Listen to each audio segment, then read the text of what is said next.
if someone doesn't know you, what do they need to know about your story to understand why you do what you do?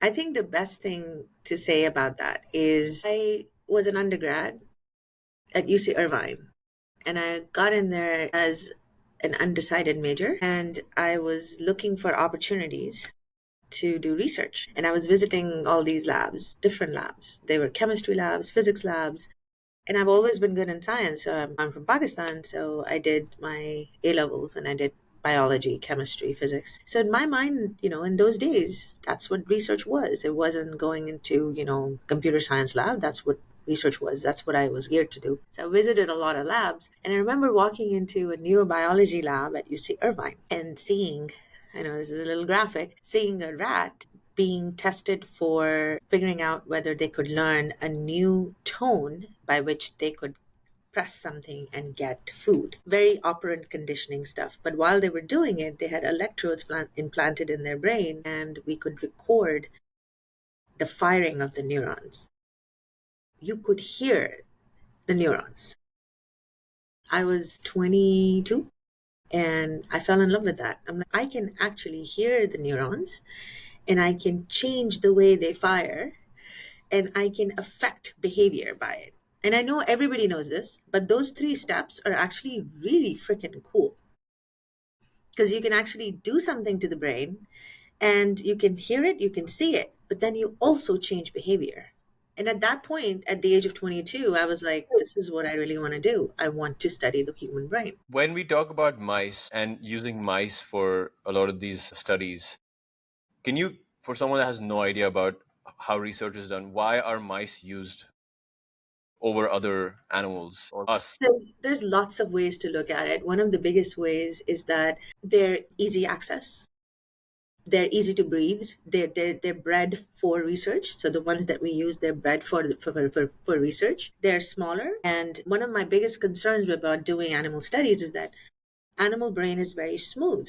And human brain has all the sulci and the gyri in it, which just makes it very, very adaptable to associative connections and things like that. It is one of the things that makes human brain do what it does. So whatever we do in the rat brain and then move from there to the human brain, it's a huge jump, which is why I don't do animal research. I gave that up after undergrad, and I've been doing human brain research. The other thing that's really good about doing animal research in that way is that you could create what's called a knockout mice, which is create transgenic mice, which seems to be a big word these days. And the idea is that you could specifically take out a gene and see how the behavior changes, how the disease is implicated in. So it's easier to study. So I think those are some of the reasons, and they also have a shorter lifespan. So you don't have to, if you do any kind of trials or anything like that, you can actually do it in a shorter lifetime. Like humans have, a different lifespan. So you really cannot do a study in 4 months in a human if you are actually tracking and doing something. Like I heard someone say on the news yesterday that they are going to study a certain disease and they're going to be able to do it in humans and give you results in 4 months, and that was ridiculous. But so that's one of the reasons why animals are used. So Okay, noted. Also, on this topic on behavior change, is like the study that you had come across when you were looking at these labs. What do we need to understand about dopamine to understand what is happening in the back end here for yeah, changing behavior? yeah, I mean, the thing is, it all has to do. I'm going to talk at a higher level and then I'll take you down to the much lower genetic molecular level. So, people have always talked about nature and nurture, right? So, nature is, it's an old argument, the environment around you, how it affects you, and how it changes your behavior. And nurture is your genetics. Now, both those things to me are so overused and bland. Environment actually, to me, means the environment the neuron is surrounded with. The environment is what your cell is surrounded with. So if you're going to change anything around the cell, say the neuron, which I'm going like this because this is the head of the neuron, this is the long axon. So this is your body. If your neuron is surrounded by certain neurotransmitters, that the change in the levels of them are going to change the way this neuron communicates with this neuron. So that means that environment around the two neurons is going to change, right? So I think that is what is meant by environment to me. Now, what that also means is outside influence is going to change the environment. So, meditation, your relationships, lovely, wonderful relationships, happiness, not being lonely, exercising, all these wonderful positive things that you can do to yourself increases oxytocin, increases dopamine, and all these things. And that would change the way your neurons fire. All of it has to do with electricity, how water is passed through the neurons, and how you can communicate. Communication is key in everything in the brain and everywhere. Life is based on communication because we're extremely dependent on the environment around us. So I think that is really important to understand, that when you change the behavior, or when you change the environment, your behavior also changes. So that I'm saying, if you take medication or anything, your behavior changes. But also by doing external behavioral things, you can change the environment inside. I'm really enjoying doing this podcast. I'm smiling. There's stuff happening in my environment, inside my neurons, between my neurons. So that's important. The nature part that I was talking about, people always talk about genetics. What that means is a very stable, non-plastic, you're born with it, and that's what's going to happen to you. That's not true.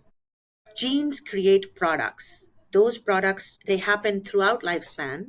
They can change your behavior, they can change your body throughout lifespan, and they are malleable. You can work on those products and change your behavior. Not all of them, but there's hope, and there's all kinds of what's called CRISPR technology and all those things. That's what it's based on, is you can change it. So the thing I love about the human brain is that it's very plastic, and when things are plastic, that means there's a lot of hope. Is there some conditions that the brain needs to be in to communicate effectively? Like, imagine the environment that the brain has to thrive. How does it thrive? How can a brain thrive? So there's several different things, right? So your vasculature, just like you do exercise for the human body, providing exercise to the brain is really important. So whenever you exercise, of course, the blood pumps to the brain, and that makes it healthier. So having a robust body that's, providing a lot of oxygen and, all that, that's great. But that's the exercise part. Brain things that you can do that are healthy for the brain and provide you with the optimum optimization of brain function. Now, this is optimization of brain function has been the talk of neuroscience for, I would say, I don't know, 250, 300 years, because people want to be optimum performers. They want to use their brain at best, right? So there's this some saying by Einstein, we only use 10% of our brain. Remember that old saying? I don't know. I have Yes. no idea what he actually meant by that, or whether he even said it. But I think there are several things that you can try to do. So there's lots of research that has shown that multitasking is not good for you. So the optimization of the brain is do not multitask. But also, switching between tasks is a good thing. So, what that means is, if you are, in the old days, I used to say, if you know one language that's written from the right, learn another language that's written from the left.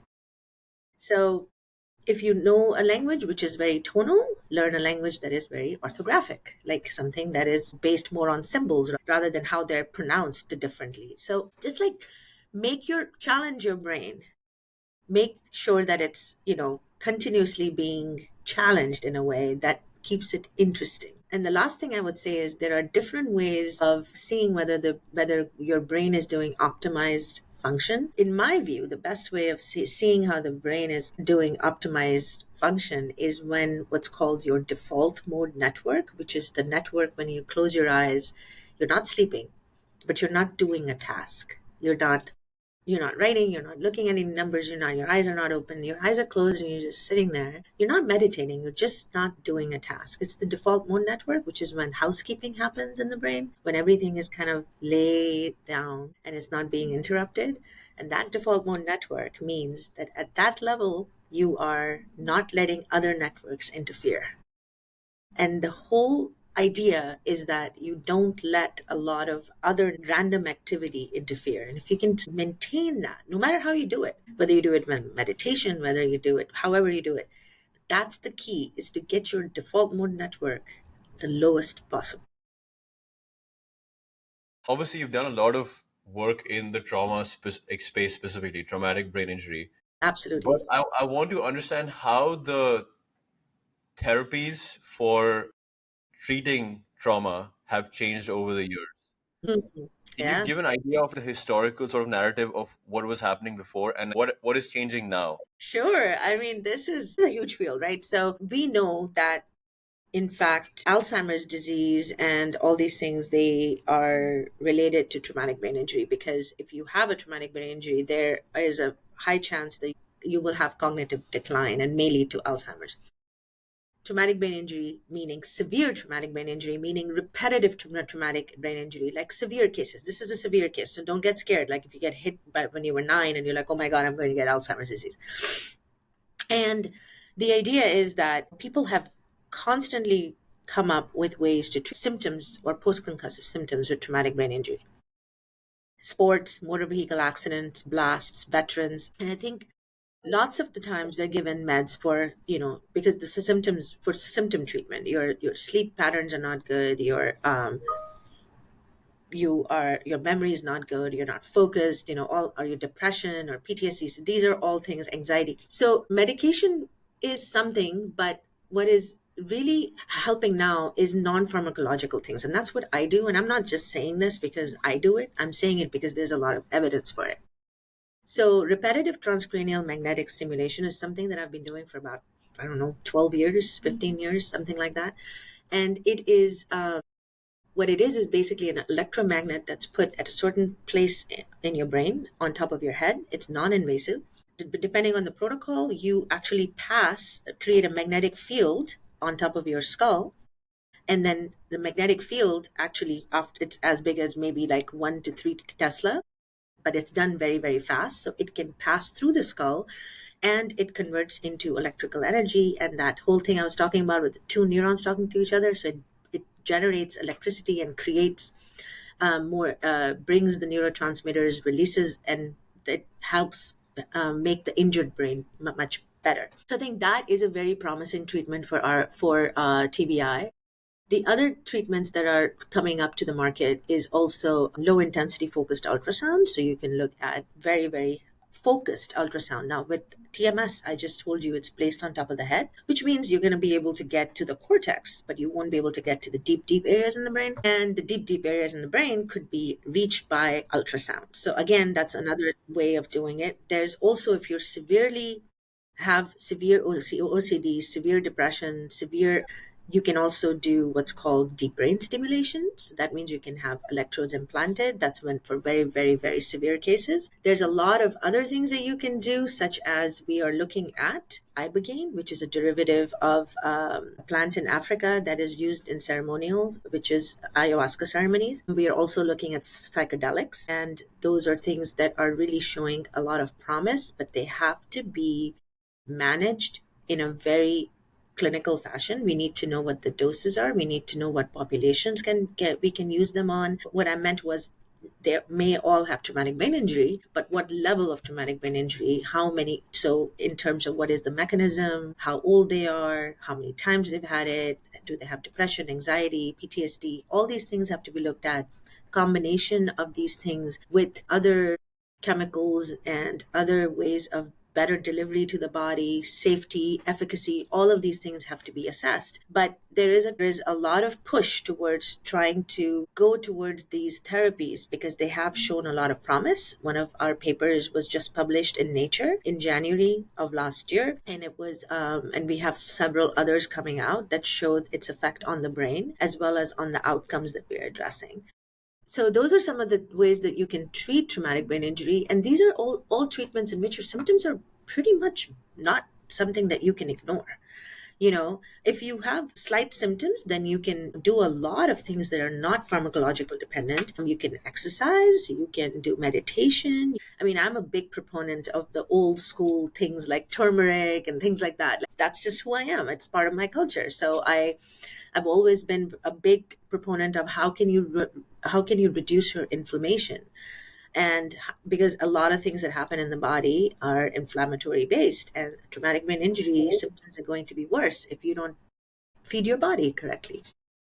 So this is a very interesting topic. I've also worked in the psychedelic space. So we've been doing a lot of work with MAPS on we're doing a study right now at UT Austin on how can guided psychedelic therapies be used to increase creative problem solving in scientists, in technologists, and more on figuring out if we can create alignment between different people on topics that are like what's happening with AI, getting policymakers, scientists, technologists in one room and seeing if that increases the level of empathy that it creates, but also problem solving.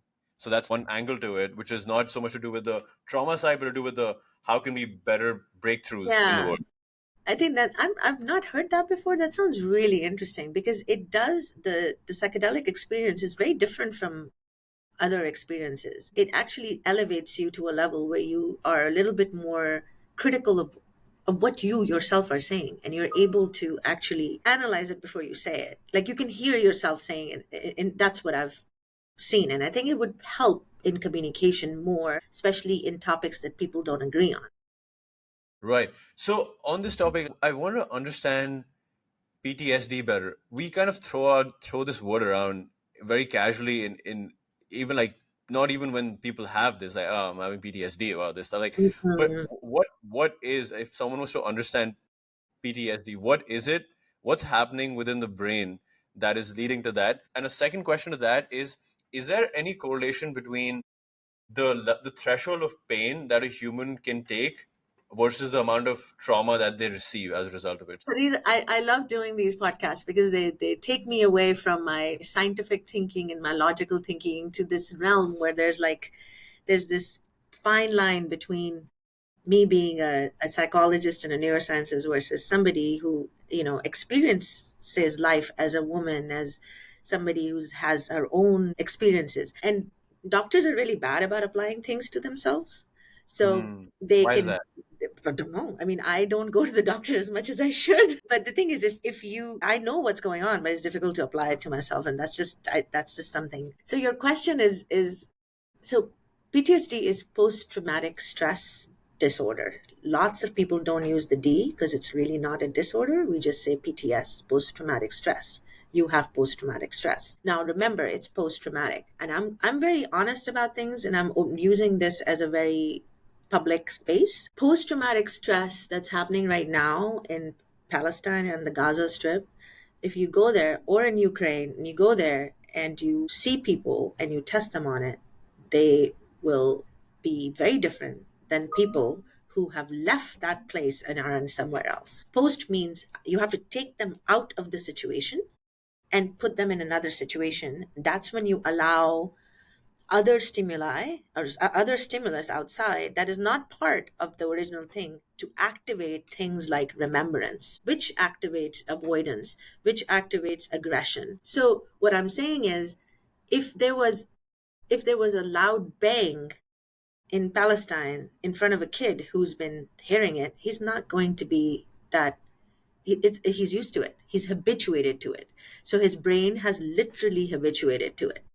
You take that kid, bring him here in Target and whatever, and hanging out, going to a birthday party. That loud bang is going to remind him of that, and that's going to initiate a lot of different symptoms of PTS. So what I just described to you is the the element of post, what post means in PTSD. So I'm a neuroscientist. I'm not a psychologist. So, and I'm a PhD. I'm not an MD. So I look at things very differently. I look at them based on neurotransmitters. I look at them about how what we can do to manipulate the brain into thinking that it's not there. So it needs to not have that response from the body. The response of PTS being avoid it, don't even look at it, or which leads to a lot of family problems, issues, job loss, all of that. Aggression. You are immediately, you can hit somebody, you can, do whatever. So you have to really look at that and figure out how we can actually get rid of the response that the body is doing. And the way there's a lot of PTS treatments that There's a lot of them, and some of them work, some of them don't. Some outcomes are not very good. One of them that I would love to do more research on, and I haven't, and I know some really good researchers who are doing it, is exposure therapy, which is being in that situation again. And that is where virtual reality can help. And I'd really love to do a study with that, but it's difficult to get funding to create the individual trauma scenarios in a VR for patients. Ethically, it's a little bit complicated, especially if you are treating someone with sexual trauma. So what that means is you recreate that scene and you expose them to it so much that the response of the body kind of habituates and it says, "Okay, I'm not going to respond to it because I've seen it enough." It's hard. Being exposed to that again and again is just tough, but it seems to work in some people. So that's just one treatment I wanted to say. Did I answer your question? That's very interesting. You did. That's a very interesting one. So it seems like stress is a reaction to something that is not the normal behavior. Huh? But then there's a certain emotion attached to it that Mm, is different from other behaviors, right? Instead of getting happy, you have a certain negative connotation to that stress. right, right. So what is triggering that? Like, is there like certain fundamental things that a human being has, or like there's primal instincts that it's kind of going against, which is why we're thinking about the negative things? It's like Yeah, kicking yeah, your yeah. survival instincts. So What is happening I there? mean, the most interesting thing about humans is that we are one of a kind. Every one of us is different. We're all individual people, and that's one of the biggest things that I miss about rat research is they were so easy to work with. Their behavior is predictable. It's like, okay, that's fine. So every person, so there's lots of people who are, that's why when we do personality tests or when we're interviewing people for jobs, and we look for qualities, a job description that is very, very specific, and hopefully that person's skills and manners and behavior fits that. So a marketing person is going to be very different from someone who programs for me, right? So everybody has their innate qualities and innate skills, and some of them are negative in the sense that they don't take risks, or they will analyze everything and just critical. Some of them are very positive, go getter, like that's who I am. I always see the positive in everything, at least I try to. But I think what you're asking is some there is, and I'm going to go back to this. God, I'd never thought I would be so into molecular and genetics, but my life has really, as a scientist, has forced me to be that way. There is a genetic component, as you know, to depression. There's a genetic component to bipolar. There's a genetic component to, actually, there's a very large bipolar study going on in Pakistan that is looking at genetic transfer of bipolar in Pakistani communities because of the fact that they have first cousin marriages. I was just gonna actually was about to ask about this. Okay, so So I because study. there is some study already happened around inbreeding and how it relates to levels of autism. I have a funded study with Aga Khan University in Karachi, Pakistan, that's looking at consanguinity and Alzheimer's disease. I just got off my team's call right before this podcast. Yep, and Can you share more about that?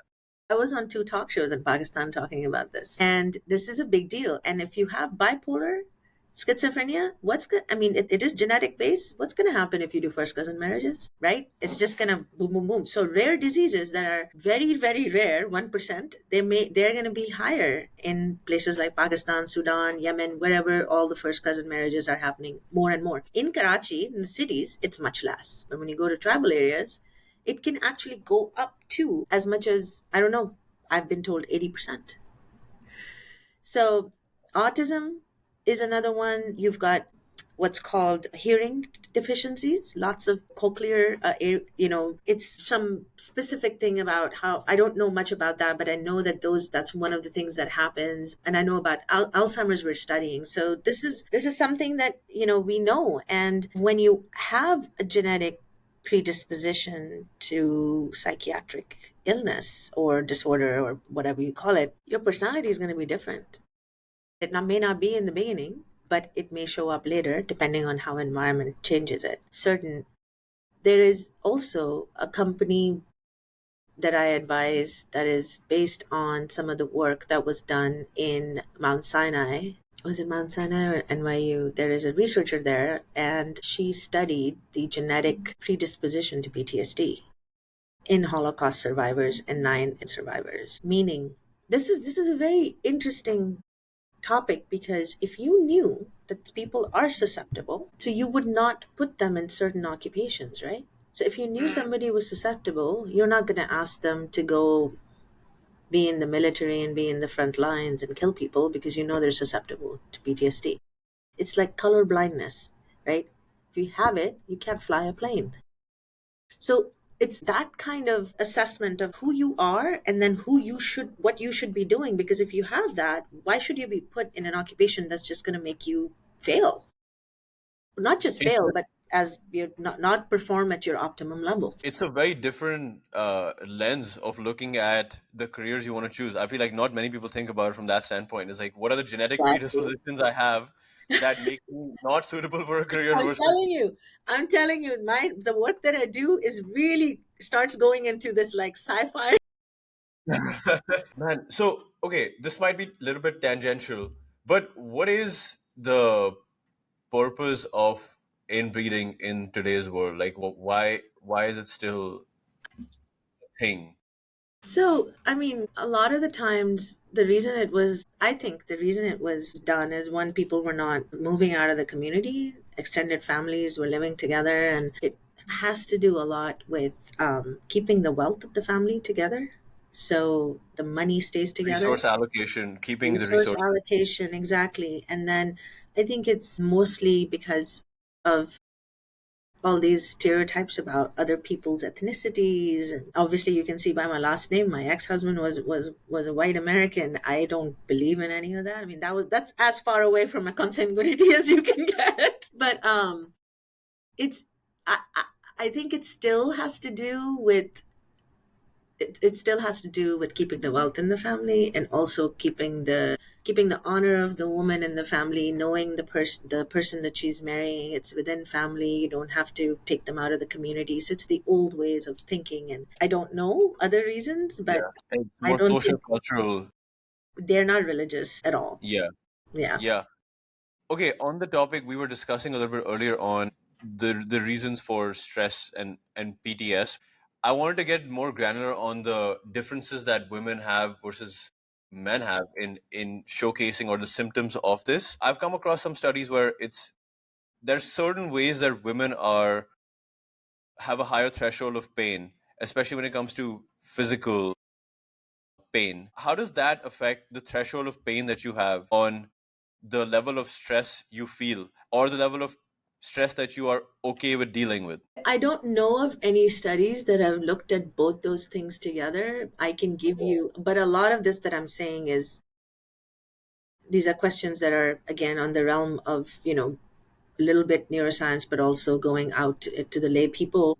I don't have evidence for this, but my educated guess would be that, I mean, I don't deal well with pain, so I'm out of the equation. But women who, I've met women who've delivered 10 kids and gone through so much. And as they deliver, they get used to the pain, and it's easier for them every time. So that's probably the reason why women are a little bit easier with pain, because we go through pain every month as well, and so we're a little bit more, I don't know how, so our bodies respond very differently with stress than they do with men. I think we do know that stroke is more common in women, but heart attack is more common in men. We know that depression is more common in women, Alzheimer's disease is more common in women, but women also live longer than men. And women also live alone more than men. Men are likely to get remarried or have a partner, live more alone than men. Um, so, stress, I think the way we express it is very different than how men express it. And these are again going into sex differences. I'm really interested in that from the brain perspective. So, we know that after traumatic brain injury, the brain doesn't recover in the same way as it does in a woman versus a man. There are more psychiatric problems in women. There are more cognitive problems in women. They also have what's called vertigo. So when you have a whiplash or your head gets hit, what happens is we have thinner necks, so our head can go back further. This part of our neck is connected to the cerebellum. So what that means is that's where your balance is. And so women suffer more from vertigo and traumatic brain injury and balance issues than men do. So your physical makeup is going to be very important in how you recover from injury, but also how it affects your mental and physical health. I was very curious to know more about this, the veteran side of it, because you can correct me if I'm wrong. A lot of the data that we have when it comes to veterans and how PTSD shows up is very male skewed, because that was the data that was available, right? Of mostly guys being in these roles, in these positions.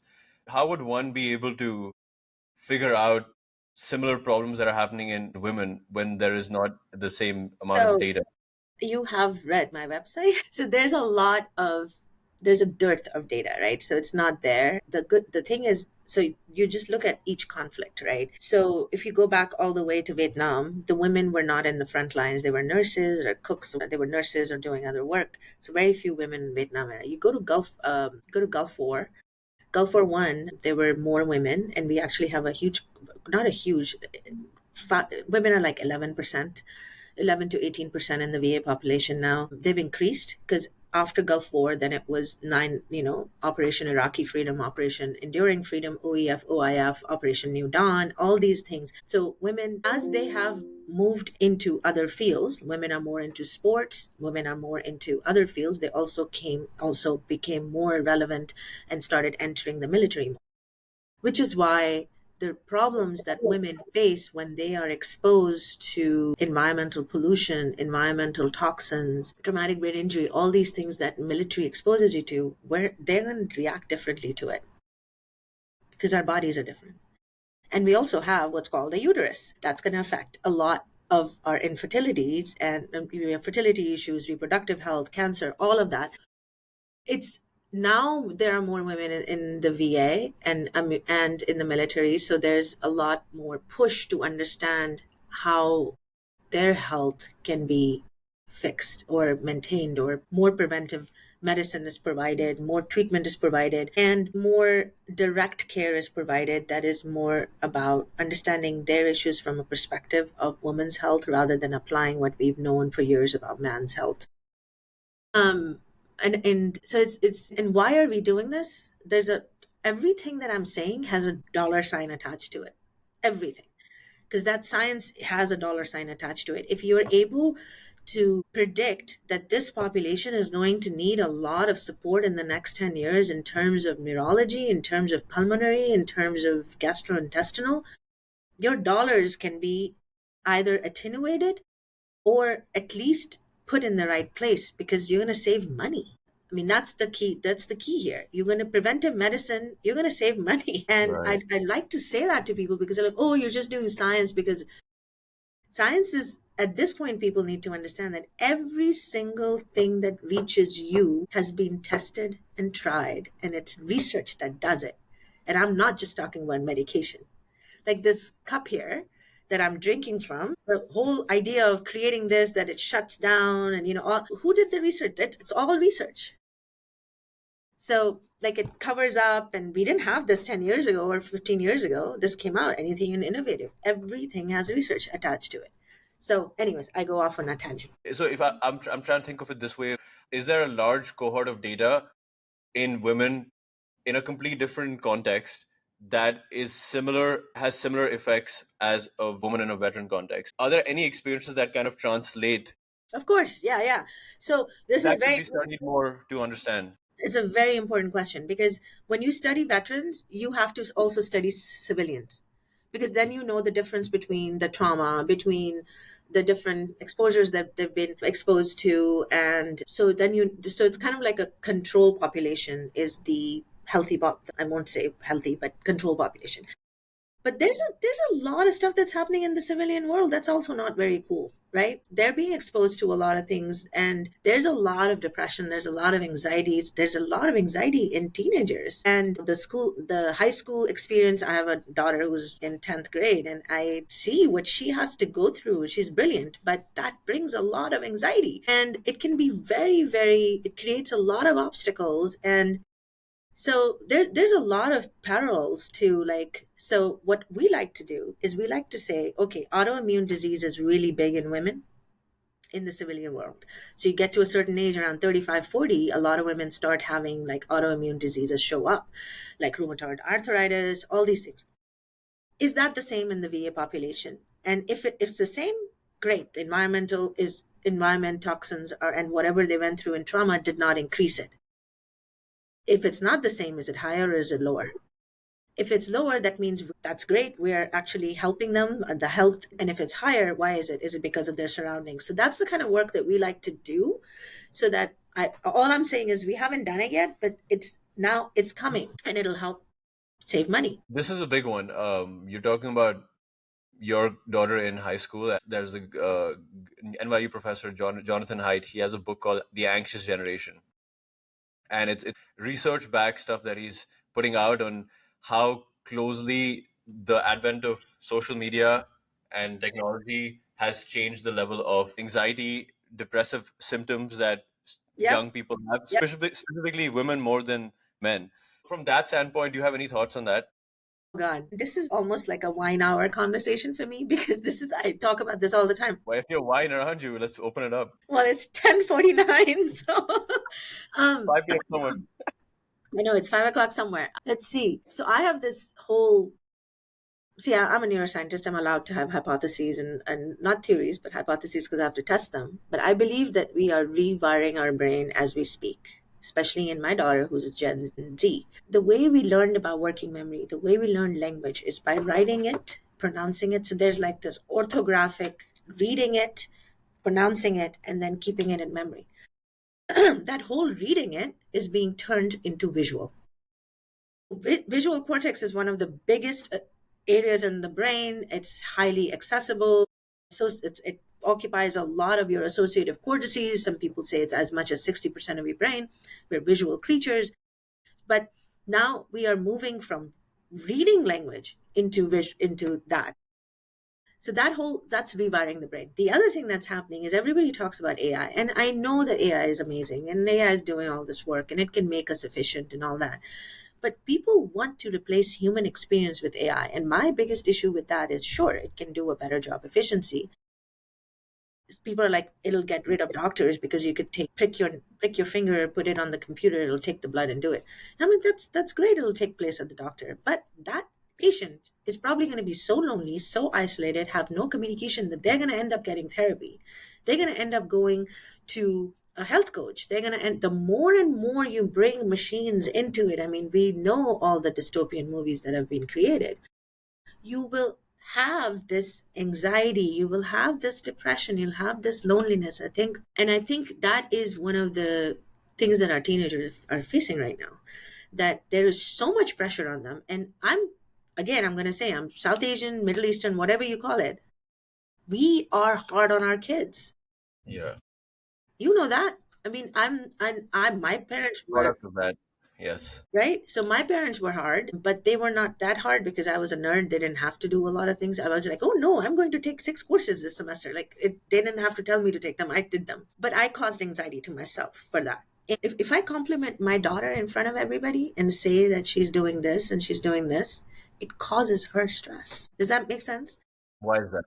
Because she's like, oh, my mom thinks that I did this, so I have to do better next time. I have to make sure that I come up to her level of appreciation. And so I'm actually talking to parents through you right now. I'm not talking to the kids because the kids are already dealing with all the problems of how difficult it is for them to get into schools, how the competition is, and looking for internships.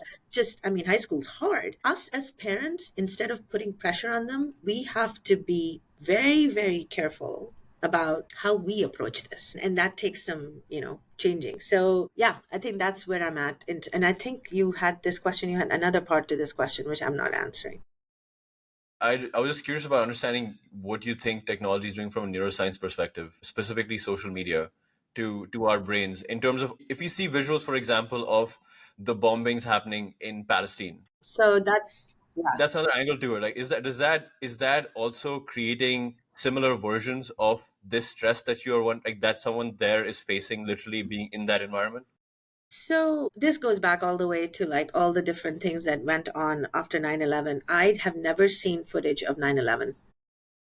Never seen it. I have avoided it as much as possible. I have never seen any footage of, I would say a few pictures, but I avoid pictures of Gaza and Ukraine. I avoid them. It's an active effort because I know that my function gets completely zero when I see things like that. I know people who listen to news once a week because they're blocking it out because they can't function otherwise. I'm the same way. I don't like to see pictures because it will affect my function. The issue is that I know my responsibilities. I know I have to do this and this and this, and I know my function is very important to me. Kids don't know that. So when you are bombarding things to them through reels and whatever, TikTok or whatever, they don't have to make money. They don't have certain responsibilities. And even if they do, they can just sit there and absorb it, and it affects them in the sense it habituates their brain to violence, right? So if they see it again and again, it's like, eh. I mean, Call of Duty and all that. I was against it from the beginning, from having kids play it, and it has to be at a certain age. I have a 21-year-old son who was really into gaming. He's not into it now because he's in college and he's studying, but he was really really into it, and it affects the way you look at violence. Drone operators also have PTSD. Wow. So these are, I mean, you, the thing about the brain is that it is such a plastic and something that can easily get affected, like it can get fooled, it can get greedy, it can get affected. It's kind of like having something that's brilliant, but also something that you have to take care of. So you have to avoid things that cause you, because they do, right? It's not, I'm not saying I have PTSD from, I just don't want to see it. So I did my once a month Twitter thing yesterday. I opened Twitter and X, whatever, and first thing that popped up was this video. Man, there was a shooting that happened in Florida state recently. Some one of those universities, I think FSU, I think it's called. And there's a video of this woman. This guy shot this woman, and she's on the ground. And then the video is this other college student looks like who's like just taking a selfie, a yeah, video of her yeah, walking casually past, just casually walking around with a Starbucks in her hand. She's sipping on the Starbucks and just taking a video of this yeah, woman that's on the floor. Like she's alive, looks like she's still alive, but the response is to just take the video and upload this, and it got a lot of hate. Obviously, hey, what the hell are you doing taking a video in the middle of yeah. this So this person? is, yeah, But I this, think your hypothesis, this hypothesis is, I think, the same. Is like the conditioning of the mind to normalize these situations. I feel like this person who's taking a video must have just had such yeah. a normalized version of violence through probably just watching stuff, what might it might be, that it was totally normal for her to not do anything about the situation but just take a video of it. Yeah, that's very disturbing. And I know that happens. One of the things that I've learned is that dark comedy really helps. I don't know if you know Bill Burr. He's one of my favorite comedians. And Yeah. the reason, and I personally, maybe if he hears this, he'll know. I think one of the reasons I think he is so aware of diversity is because he's married to an African American woman. He's very aware of issues that I have not seen other comedians be aware of. He said something, it was one of his skits, and he said, why is it that I can't call someone fat? Why is it that I can't call some body shame, but it's still okay for me to bomb the hell out of another building that has children in it? It's like we can, if somebody is not giving up a seat to an elderly gentleman in a subway, we'll make a big deal out of it. But if someone is getting shot in front of us, we'll take a selfie. I mean, it's like having a very different set of rules that are, the norms are being changed, and that's very, all we can do is work within our environment to be a better example and to teach people, not just in our environment, just who we can influence. I mean, my kids don't listen to me, but at least they may someday. So the idea is to just, help them be better people by doing better work. And this whole thing about individuality and thinking about yourself is very twisted, actually. It's good for you. You should always put yourself first and see what you can do for yourself. but it's very integrated with community. You also have to think about people that you love. And the reason why is because if you don't think about them, you yourself are not going to feel better. So that's why this whole thing about doing better things for other people is actually going to help you feel better. And the last plug is every religion, every spirituality, everything tells you to be a service to humankind. And I think that's really an important thing because that brings you back into feeling good about yourself, doing work that requires nothing in return. Like, there's so much that I do that I don't get paid for. I was having this conversation with a couple of friends and I was asking them, what is the most recurring thought you have in a day? And the conversation went from that to if you're having a recurring thought, if you're having the same neurons firing the same way, thinking about the same thing, does it automatically mean that it's meaningful to the brain? So I always say this, if you're thinking about it in the shower, it affects you. See, the shower every morning there's a task that you do that makes you feel very relaxed. There's a task that you do in which it's just you. I mean, you Running yourself. is that for me, for example. Yeah, running is for you. I do hot yoga, all that. But the shower is also a place where people have ideas and they're thinking about it. And so I used to say this to my students, if you're thinking about your experiment in the shower, that means you're meant to be a neuroscientist. Don't do your medical school. So, so you see, Great. okay, you're focused on this. This is what you like. You should go for that. Yeah. And we're very good at this. Scientists are very good at this, what you said, you're thinking about it again and again, because we are the biggest perseverate. We perseverate, and we do it because every time you think about it, new thoughts come, new ways of doing it come, and that means you're passionate about it. And that's the best way to know, for kids and for everyone, is this good for me? Does it excite me? Does it make me happy? Like every time I talk to people about what I do for work, they always say, my God, you're so excited about it. I'm like, why shouldn't I be? I study the human brain. I mean, I'm biased as hell. I'm glad I don't study the liver or the heart. I mean, how boring. So, For one to have new thoughts about the same thing and to obsess over that thinking, there's societal influence as well at the same time. You are interacting with your environment that is also leading to these new thoughts. So going back to your conversation on individual versus society, there's like different aspect to this research as well, where the way you get more data and the way you get more insights is not by just living by yourself, but actually interacting with the world. a lot of the things that I said today are anecdotals from my friends and family and people that I care about. And I think as a scientist, one of the things that we have done is create an image of someone who's wearing a lab coat and sitting by a computer or doing this thing. Science is not that. The best science should be used on everybody, regardless of age, race, ethnicity. Not age is take the age out, but race, ethnicity, income. True science should be that, and true science should be used in people and help them have a better quality of life. And for that, you have to step out of the lab. For that, you have to innovate. And for innovation, you need to know what the need is. And if you want to know the need, you have to have an engagement with people. So I'm one of those scientists who stands on top stage and talks to people because I know I can do better research. I can provide better impact if I know what they want. Yeah, So it's just like a comedian first going to the small clubs in the local areas in that town and testing that stuff out, material in front of people, 15 people, and exactly. just getting feedback, getting more thoughts on what can be improved, and then taking it to a bigger stage.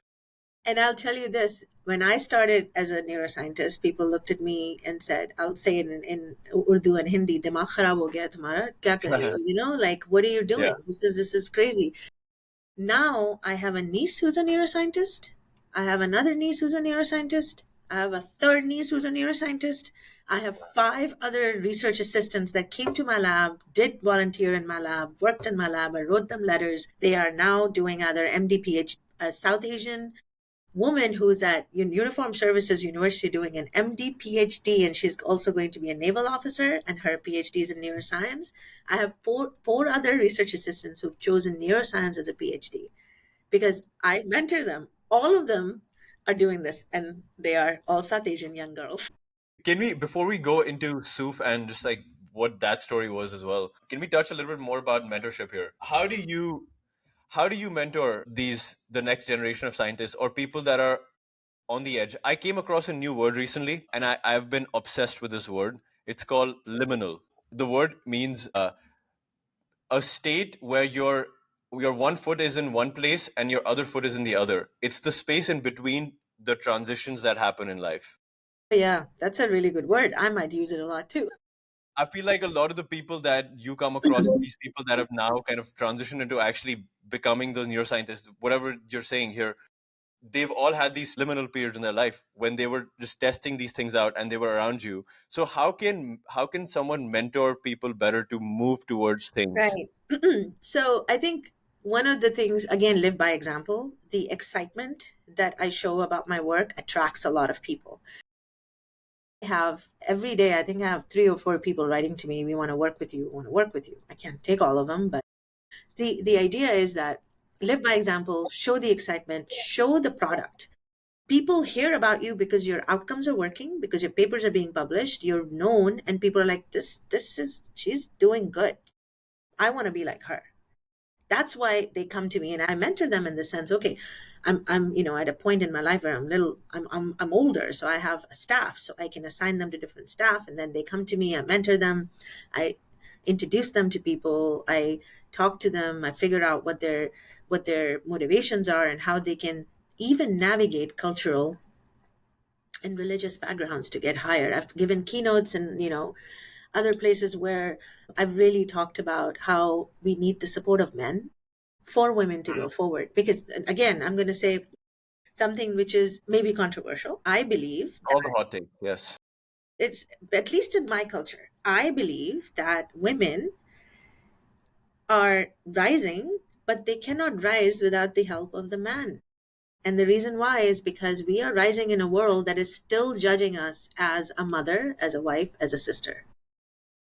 We go through menopause the same way. Our environment is still the same. We're still being judged by our bodies, by whatever. So the idea is that if I'm going to be dealing with all these obstacles and stimuli, I need the man, whoever, my husband, my father, my brother, we need to have that support to move forward. And it's very important in Muslim culture and in, at least in Pakistan, that we need that support to move forward. And my father was my biggest support. He passed away in 2008, and my brothers are my support. I have 3 brothers. But when my father passed away, that's the reason why I created the company. So we can, yeah. So anyway, This might be a very naive question, but how can men better support women? I recently met somebody and she said that my husband never changed a diaper. Okay. And but the funny thing is, it depends on what part of the world you live in. Sometimes you don't even need to change a diaper because you have help. But here, when you are working and you are a mother, and you just need to divvy up the time. And I think millennials and Gen Z are not going to have these problems. You guys are very, very good about that. So that's a very superficial thing that I just said, but I think the support is having your partner be in the limelight, having your partner maybe make more money than you, having your partner be the lead in certain things is something that I think men have a harder time dealing with, even at your age. I'm not saying anything, but it may be something that still needs to be worked on. But I think that is the key. And then also understanding that women are judged differently than men in terms of their how they look, their appearance. They're under a lot of stress for how they look, and they change a lot about their appearance so that they look good. So appreciating them for who they are would also really help, because right now when you look in the mirror and you look good, you actually, it helps your brain. You're like, okay, I feel good, I've got the energy, I can do it. And having that kind of reassurance from a man, or having from a partner, or that kind of support, that you don't need to change anything about you physically, or even you are enough. I love that phrase, you are enough. And that phrase is something that men can really help women with. I want to go more into your backstory. You touched a little bit on your father. Could you give the backstory on what led you to start and move away from just doing neuroscience research, particularly to Right. actually commercializing it? So I've been giving a lot of talks and stuff for about 10 years. I started becoming more of a public speaker then. But during COVID, it really heightened. I did a faculty fellowship at the Muslim Biodesign Center at Stanford, which is an innovation center and creates, does a lot of it, companies, and it's amazing. So I did the fellowship there, and they asked me to come up with some ideas for a company. And I came up with this idea because in 2008, I had just finished my PhD, and 2007, end of 2007, it was right after Thanksgiving. And my father, who was a very, very jovial person, he would talk a lot. He wrote a biography. I'm very verbal and communicative, and that's how my dad was. And he would write these huge paragraphs, the colonial English, the British English, and just like very, very big into that. He had a stroke. And when he had a stroke, he had severe aphasia and he couldn't speak at all. And it was devastating for the whole family to see him like that. It took him 15 minutes to ask for a glass of water. And my mother had been married to him for so long, she couldn't understand it. The transfer of that frustration from my father to my mother to me to my three brothers, it was the whole family was just shook. And I was the neuroscientist. I was supposed to be like, I know the brain. I didn't know the brain. I didn't know anything. And when you're a PhD, everybody's like, oh my God, you're a PhD in neuroscience. It was the most humbling experience of my life. And I go through them all the time. I think humbling experiences are very important for growth. And it was devastating. They had given him zero rehab.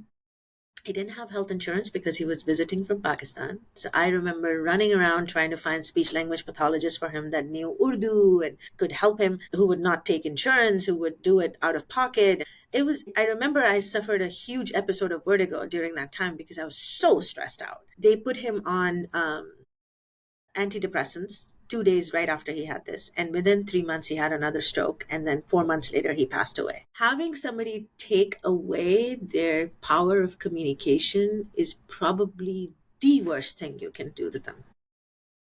Imagine if I couldn't talk right now, I wouldn't be on this podcast. And that's a very simple way to say it, but our language developed in the brain because we wanted to communicate with the other person who was standing behind us and couldn't see our hand gestures. That's the evolutionary process of how language developed. Our trachea, our sound, everything developed so we can actually communicate with another person. And to take that away, and I've seen it in children, I've seen it in ALS patients, stroke patients, MS. So many patients lose that. And when they lose it, they lose their dignity, they lose their function, they lose so much of what it makes them.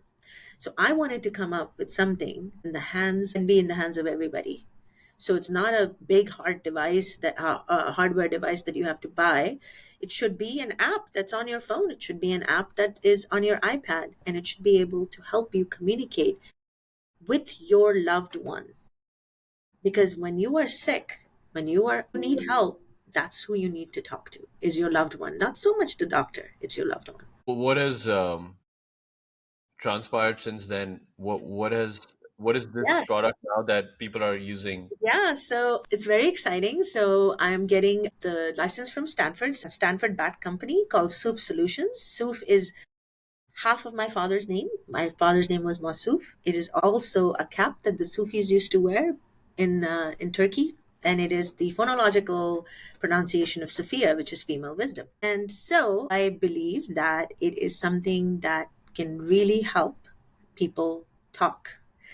And it's an app suite that will be available on Apple Store, and it will allow you to download it onto an iPad, so people who are unable to talk can actually look through the Apple AR kit, which is augmented reality kit, the camera. They can look at a picture on the screen and they can choose it, and that picture, say it's a glass of water, can go from their iPad to their caregiver's iPad, and they can come and give them a glass of water. And every single time I show this, the glass of water is the first stimulus because my father couldn't get it. So there's a lot of emotional things attached to it. Now, people are like, how many different stimuli are you going to create? I'm not going to have any stimuli in there.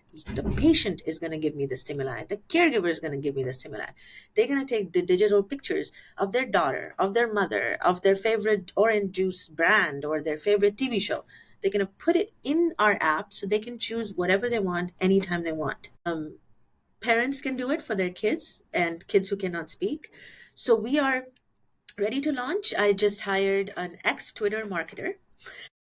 She's fantastic. I have a wonderful chief operating officer who is an orthopedic surgeon who has done wonderful work with startup companies. I have some really wonderful repeat investors who have given me angel funds, angel investors. I have bringing on another chief product officer. I have a speech language pathologist who is getting on board. And our team, we have wonderful advisors. Of course, I'm at Stanford, so three of them are from Stanford. So we're very excited because we are looking for funding at the moment and raising funds so that we can actually launch it out. The product is ready and we are ready to market it. So please watch out for it and we'll be marketing it. The passion just stands out so much, and the emotional connection that you have towards it is so palpable. It's you can just notice it. Oh, It just shows in your face. It really does. I wanted to ask a question around the journey of commercializing this. What do you think from a systemic standpoint and the if you were to think of the environment for developing commercializable research, what do you think we could do to the system that is supporting and helping develop these solutions? How could they do a better job? So think of the Stanford environment or the overall US environment for grant funding or the ways that we could get about. What do you yeah. think is missing there right now? So I think obviously I've been a female entrepreneur for about 3 years now, and it's very difficult. And I'll give you two aspects to it. Everybody knows that I'm minority female and all that. That's not what I'm going to talk about because there's a lot of us, and hopefully we'll rise. But what I'm going to talk about is my age. In the old days, I would say 30 years ago, 20 years ago, entrepreneurs were like 21-year-old, 22-year-olds. They would come up with innovations, or they were below 30 or whatever. They would sleep on someone's couch. They had no responsibility. They would eat ramen noodles and make something and become billionaires, right? I don't have that luxury. I have two kids. I'm a single mom. I have to work. So people have to realize that women have been doing multitasking all their lives. So if I get a VC telling me you're not 100% in your company, I'm like, I was never 100% anywhere. I was, I've made Department of Defense centers, I've made VA centers, I've created things while I was having children, while I was running a house, while I was doing everything. I was never 100% in any of it. And all of it has been successful. So I'm giving you a different perspective. So you see what I'm saying? VCs have to understand that if you look at our background and you see success, you need to look at it from the lens of where I am in my life now. Funding is really hard. And there's a lot of people who've actually said that. I don't have my phone, but there was an incident. This woman was asking for funding from a VC, and the VC looked at her phone, and it was her son's picture was on the phone, and he's like, "Well, it looks like you have a child, and you won't be able to give too much to your company. What world are you living in?" So I think that aspect of like us devoted to our job completely 100% to our company, we are devoted 100% to the company because we'll make it successful. But that understanding has to change. That you see what I'm saying. So that's one. So the To the that other point, keep the second point on hold because I want to touch a little bit on this. I want to ask you the question here. Do you think that's an outcome of VC optimizing for impatients getting back money quickly? So it's Absolutely. okay. Absolutely. So this is another thing. Healthcare is just now getting started with all, I mean, startups have been there for healthcare, obviously, big time, right? For about 10, 15 years. But digital health, SaaS based monitoring, data collection, detection device, they're just starting to get more known in the lay world, right? Mainstream adoption. Right. And VCs are more used to agriculture, IT, computer, non-human fields. Again, If you're going to get data, if you're going to get results, you're going to have to wait.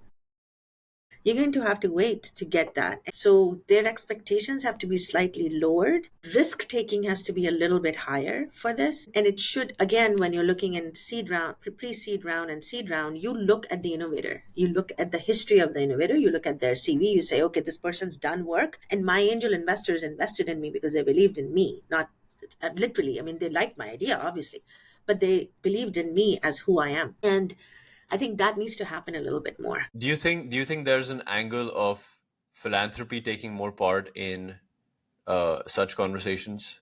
I think philanthropy is really important, especially in healthcare, because we focus on disease, we focus on disorders, and that is, again, heartfelt. That's immediate impact and it's going to affect you. That's why I created the company, because I have emotional attachment to it. Everything I do, I have emotional attachment to. I think that most people do have some level of emotional attachment Yes, to it. some It's just like, level. I think mine is a little higher, but that's okay. But I personally do think that it's a very engaging thing when you can actually make an impact in somebody that you know by doing something. And so healthcare has that aspect that it's patient centered. Someone really said, I don't know who it was. It was one of the faculty at the biodesign. It may have been Gordon. I don't Gordon Saul. He said something really interesting. He said, keep your head down and focus on the patient outcome. Money will come because it's patient driven.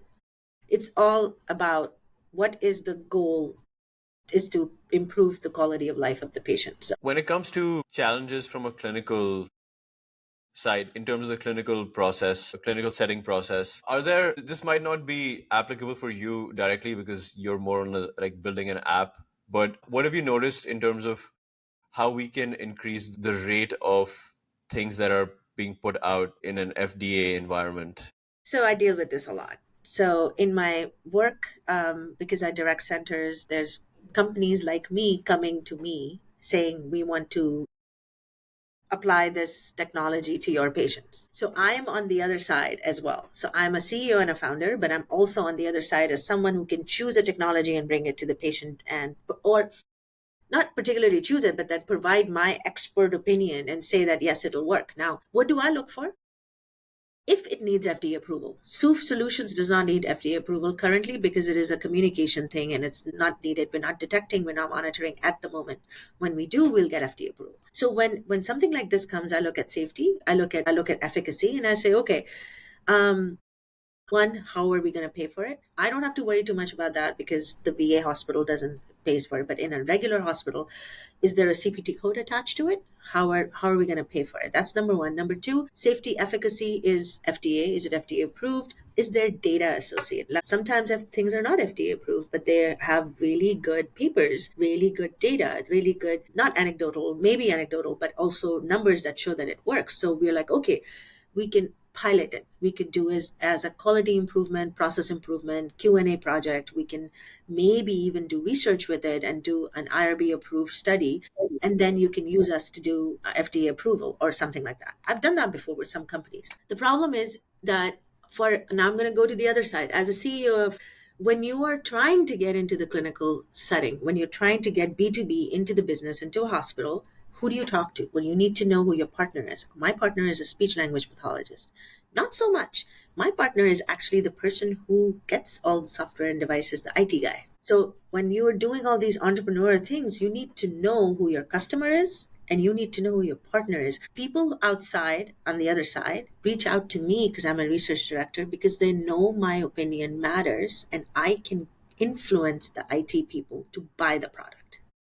Because if I write a thing that says there's no other app that's going to do what Soof Solutions is doing, the hospital will buy it because of my position I'm in. But I won't do it because it'll be a conflict of interest. But what I'm saying is, you need to know who you could influence and market to so they can buy your device. So you need to know the right targets. So it's not that, so it's the director of the TBI unit or the director of the stroke department or of the pediatrics doctor. Like, you need to know the right channels.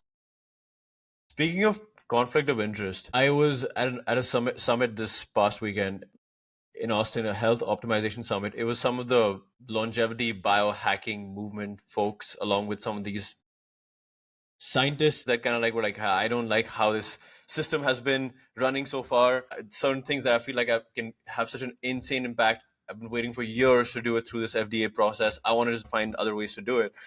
One of the data points that they brought up was that currently 90% of NIH researchers are funded by pharma companies. The conflict of interest is so evident in terms of the research and who is funded by this research, and who is funding the research. How do we navigate that? What do we do And there? and I'll add to that, negative results are not published.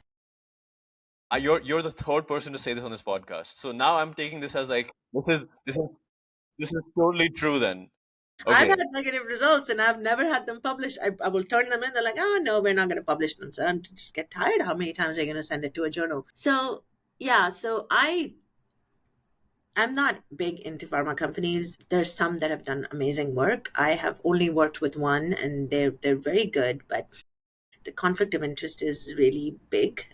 Funding is not enough, so people go to pharma companies. Some of them have done really amazing work, though, and it is good to get funded by them in the sense if you want to do a good clinical trial. Stanford has done some amazing clinical trials supported by pharma companies. But yeah, the conflict of interest is difficult. So for us, it's also very difficult. Like, I federal employee, Stanford, Right. I'm an advisor to several companies. I have my own life. I mean, there's like I wear so many hats that I sometimes I'm covered with red tape. You have to be very very careful about what you can say. Last question that I have is, what is a research that you feel like you can't put your mind to right now, but you really want to do? And it's like one of those like things that it's like huge research problem. Forget about the resources that you don't have. What is something that you want to really test out as a hypothesis? I really really think that the eyes are the entrance to not just the brain but to the mind. I think they can tell a story, and the eye tracking is what HRV is now, heart rate variability. And I believe that the information that you can get from the eyes can monitor, can detect, and can predict. And I think that it could be something that would help, particularly women in psychiatric illness. So, women have a very different way of handling emotional situations. They perseverate, there's higher depression, they have a different stress response. All of this can be measured by eye tracking, and it can be really helpful. And I think if we could design, if I could just use this, right now it only works on Apple, but if I can like create it for other tablets and Android, and if I can run a study in different countries where there's different levels of depression based on different cultural and religious things, because there's depression in UAE, there's depression in Turkey. I've done papers in Iran, in Pakistan, and they're all very different types of depression in women. My study would be to look at how can we diagnose, detect, monitor through the eyes, because it's something that women would be easy to do, and how does it help them, how is it tracked, and how can we provide better treatment or better feedback. It doesn't even have to be treatment, it could just be feedback. So I think that would really help. That would be my experiment. I love it. I just had one more question on this. You touched on early on environmental toxins that do lead to a lot of this Alzheimer's and all this. Can you touch a little bit more on like what are those environmental toxins that people So should be aware of? yeah, so environmental toxins are, it's a hot topic, right? Because some people think that it could cause autism, it could cause Alzheimer's, it can cause Parkinson's. I'm not saying that it's 100% wrong. There are percentages of that statement that may be true. There's definite genetic components to all these things, some of them much larger than other diseases. In terms of traumatic brain injury, it's an injury to the brain, so there's no genetic component to it. And when people who show cognitive decline because they've had repetitive TBIs, it's because their brain has been injured, not so much because of the environment. The toxins that I'm talking about is, I mean, everyone looks at me and say, "Are you Aaron Brock?" What was that movie, Aaron Brockovich or whatever? That Okay. movie. I don't know if you've seen it. It was with Julia Roberts, and it was based on a true story, I think. but it's contaminants in the water. There's lots of places that have done research in animals as well as in humans, like, places where you had nuclear plant accidents. That's the kind of environmental toxins I'm talking about. Jet fuel, pulmonary inhalation of when you're close to a burn pit, smoke inhalation when you are close to burning trash. So people burn trash a lot in Pakistan. You can India. inhale it.